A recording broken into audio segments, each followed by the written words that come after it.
Hello दोस्तों, आप सभी का स्वागत है आपके अपने YouTube channel education class Jamui पर। तो दोस्तों, आज क्लास 10th का फिजिक्स जो बिहार बोर्ड मैट्रिक फाइनल परीक्षा 2027 में 100% ये प्रश्न पूछा जाएगा। और ये चैप्टर 1 है जिसका नाम है प्रकाश का परावर्तन तथा अपवर्तन, उसी का वायरल ऑब्जेक्टिव है और ये पार्ट नंबर 2 है। तो देखिए, प्रश्न संख्या 26 में कहता है गोलीय दर्पण का ध्रुव कहाँ स्थित होता है। तो इसका करेक्ट आंसर है दर्पण के मध्य बिंदु पर, ऑप्शन सी। और प्रश्न संख्या 27 में कहता है आपतित किरण क्या होती हैं। तो इसका करेक्ट आंसर दर्पण की सतह पर टकराने वाली किरण, ऑप्शन ए। और प्रश्न संख्या 28 में कहता है अवतल दर्पण का उपयोग किसमें होता है। तो इसका करेक्ट आंसर है हजामती दर्पण में, ऑप्शन ए। और प्रश्न संख्या 29 में कहता है अवतल दर्पण से वास्तविक प्रतिबिंब कब बनता है। तो इसका करेक्ट आंसर है जब वस्तु फोकस के बाहर होती है, ऑप्शन ए। और प्रश्न संख्या 30 में कहता है पारभासी दर्पण किसे कहते हैं। तो इसका करेक्ट आंसर है जो प्रकाश को आंशिक रूप से पार करता है, ऑप्शन सी। और प्रश्न संख्या 31 में कहता है प्रकाश के अपवर्तन की क्रिया क्या है। तो इसका करेक्ट आंसर है दिशा बदलना, ऑप्शन ए। और प्रश्न संख्या 32 में कहता है प्रकाश का अपवर्तन किस कारण से होता है। तो इसका करेक्ट आंसर माध्यम का घनत्व, ऑप्शन ए। और प्रश्न संख्या 33 में कहता है आपतित किरण से अभिलंब के बीच कौन सा कोण बनता है। तो इसका करेक्ट आंसर है आपतन कोण, ऑप्शन ए। और प्रश्न संख्या 34 में कहता है जब प्रकाश की किरण किसी सघन माध्यम से विरल माध्यम में जाती है तो वह कैसे मुड़ती है। तो इसका करेक्ट आंसर है अभिलंब से दूर, ऑप्शन बी। और प्रश्न संख्या 35 में कहता है कांच का वर्तनांक क्या है। तो इसका करेक्ट आंसर है 1.5, ऑप्शन ए। और प्रश्न संख्या 36 में कहता है हीरा का वर्तनांक कितना होता है। तो इसका करेक्ट आंसर है 2.42, ऑप्शन सी। और प्रश्न संख्या 37 में कहता है लेंस की क्षमता का मात्रक क्या है।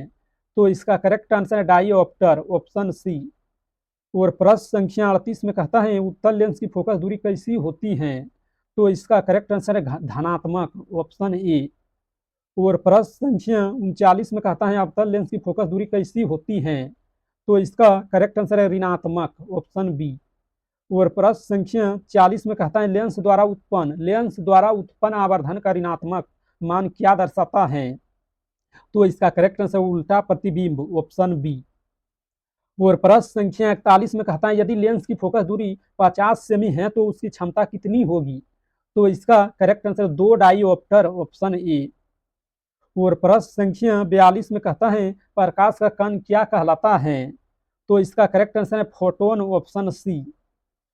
और प्रश्न संख्या 43 में कहता है एक वस्तु जो किसी लेंस के फोकस से 2 बार दूर होती है तो उसकी छवि कैसी होगी। तो इसका करेक्ट आंसर उल्टी और असली, ऑप्शन ए। और प्रश्न संख्या 44 में कहता है फोटोन की ऊर्जा किससे संबंधित होती है। तो इसका करेक्ट आंसर है नहर की लंबाई से, ऑप्शन ए। और प्रश्न संख्या 45 में कहता है लेंस की परिभाषा क्या होती है। तो इसका करेक्ट आंसर है एक पारदर्शी वस्तु जो प्रकाश को आप अपवर्तित करती है, ऑप्शन बी। और प्रश्न संख्या 46 में कहता है पिंड के समकक्ष चित्रण में बीम के गुण क्या होते हैं। तो इसका करेक्ट आंसर है समान आकार, उल्टा असली, ऑप्शन सी। और प्रश्न संख्या 47 में कहता है जल में प्रकाश का अपवर्तन किस कारण होता है। तो इसका करेक्ट आंसर है जल का घनत्व, ऑप्शन ए। और प्रश्न संख्या 48 में कहता है भासी छवि कौन सी लेंस से प्राप्त होती है। तो इसका करेक्ट आंसर है अवतल लेंस से, ऑप्शन बी। और प्रश्न संख्या 49 में कहता है जब एक उत्तल लेंस में वस्तु फोकस से दूर होती है तो छवि कैसी होगी।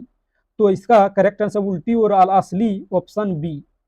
और प्रश्न संख्या 50 में कहता है कौन सी लेंस वस्तु के छवि को बड़ा करती है। तो इसका करेक्ट आंसर है उत्तल लेंस, ऑप्शन ए। अगर इस वीडियो पसंद आया तो लाइक करना और इस चैनल पर पहली बार है तो चैनल को सब्सक्राइब करना, ताकि जब भी वीडियो डालेंगे तो उसका नोटिफिकेशन आप तक पहुंचेगा और आप सबसे पहले देख पाएंगे।